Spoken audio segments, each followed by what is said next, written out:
What have you witnessed from him in the first game? Super physical, very smart player. Michael Troutman's another smart player. Two really phenomenal young offensive linemen who stepped foot in our program.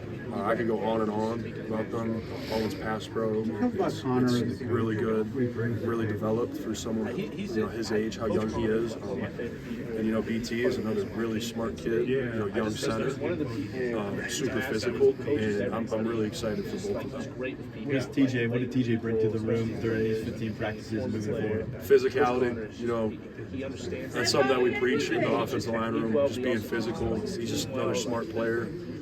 Obviously has experience playing in the SEC, which is huge. But another physical lineman that we added to that group. Is center long term? Like, where do you project long term? Wherever my coach wants me to play is where I project myself at. Really where Coach Stroud sees me playing. Whatever Coach Franklin sees me playing to help our team be successful, I'm going to do. If I have to play center, I'll play center. If I have to play right guard, I'll play right guard and left guard. Does that include staying fresh, staying sharp there, I guess, at center? Yeah, just, you obviously got to practice all three. Whatever's going to be thrown your way. If I have to play tackle, I'll play tackle. It doesn't matter. You just have to constantly refine your skills in each position. So just wherever I'm needed, I'll play. What have you seen from Grunkemeyer and Smolik as they battle for the QB2 role? Both of the guys are very driven. Both of them have had an outstanding spring. I don't know. My back's towards the ball, so. But both of them have been making really good plays and two really smart quarterbacks. What about strengths for each of them? I could say the same about both of them. They can escape the pocket, dink and dodge the way down the field if needed. They both make really good reads. I have nothing but positive to say about both of them. Again, you're turned the wrong way for this question, but Tyke Hayes, I'd imagine you've gotten some kind of impression of him in the last few weeks, months.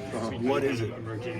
Very physical, super downhill, likes to attack the defense when he runs.